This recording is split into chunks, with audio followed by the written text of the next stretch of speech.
ஆகும். முதலாவது மெய்ஃப்ளையின் தோற்றம். மெய்ஃப்ளைகளின் வாழ்க்கை மிக குறுகியதாகும், ஆனால் அவற்றின் வாழ்க்கை முழுவதும் செயல்பாடுகளால் நிரம்பியதாகவே இருக்கும். அவை ஆயிரக்கணக்கான கூட்டமாக ஒன்று சேர்ந்து துணையை தேடுகின்றன. இதனால் பல வேட்டையாடிகள் இழுக்கப்படுகின்றன. இந்த மெய்ஃப்ளைகளில் சிலரின் வாழ்க்கை வெறும் 5 நிமிடங்களில் முடிவடையும். சில மெய்ஃப்ளைகள் சில நாட்கள் வாழலாம். மெய்ஃப்ளைகள் தண்ணீருக்கு கீழே வாழ்வைத் தொடங்குகின்றன.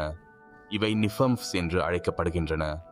ஆற்றின் அடியில் வாழ்ந்து தண்ணீரை சுத்தமாக வைத்திருக்க உதவுகின்றன. சரியான நேரத்தில் அவர்கள் பழைய தோலை உரிகிறார்கள். முதல் பறவை புறப்பட தயாராக உள்ளன. முதலில் தோன்றினால் மெய்ஃப்ளைகள் டன்ஸ் என அழைக்கப்படுகின்றன. சிறகுகளை உலர்த்தும் போது அவை கூட் மற்றும் மல்லாட்டுக்கு பிடித்த உணவாக மாறுகின்றன. வாழ்ந்து மீண்டவர்கள் கரைக்கு பறந்து சென்று அங்கு 2வது மாற்றத்தை தொடங்குகின்றனர்.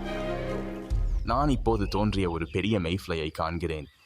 தன் பழைய தோலை விட்டு வெளியேறி இறுதியில் முழுமையான ரூபத்தை அடைகிறது.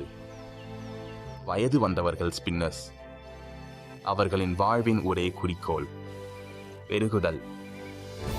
ஆனால் நேரம் மிகவும் முக்கியம். மெய்ஃப்ளைகளுக்கு சரியான வாய் இல்லை, அதனால் அவை உணவு உண்ண முடியாது. அவை ஆற்றல் கையிருப்புகளின் மீது முழுமையாக நம்பிக்கை வைக்கின்றன.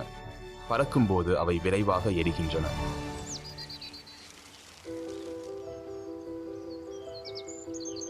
ஒளி மங்கும்போது காதல் அரங்கம் தீவிரமடைகிறது.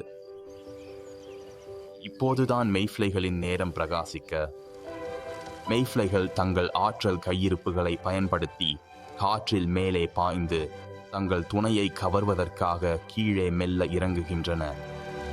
ஆயிரக்கணக்கான மெய்ஃப்ளைகள் கூட்டமாக சுற்றுவதன் மூலம் இவை வெற்றி வாய்ப்புகளை அதிகரிக்கின்றன. ஆண்கள் தங்கள் நீண்ட முன் கால்களால் பெண்களை பிடிக்கின்றனர். இருவரும் நடுவானில் இணைகின்றனர்.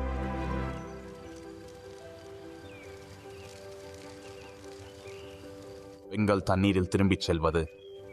அவர்கள் இனப்பெருக்கம் செய்ய முட்டைகளை வைக்க வேண்டும். ஆனால் இன்னும் பல வேட்டையாடிகள் மறைந்திருக்கின்றன. இது ரோஸ், ட்ரவுட் மற்றும் ப்ரீம் போன்ற மீன்களுக்கு உணவு பருவமாக மாறுகிறது. இந்த பெண் குறைந்தபட்சம் இதை செய்துவிட்டால் தன் முட்டைகளை தண்ணீரில் விடுகிறது. அங்கு அவை விரைவில் அடுத்த தலைமுறை மெய்ஃப்ளை நிஃபம்ஸாக மாறும். மெய்ஃப்ளைகள் இப்போது சோர்ந்து போயின, ஆனால் அவர்கள் வாழ்வின் குறிக்கோளை அடைந்து விட்டனர்.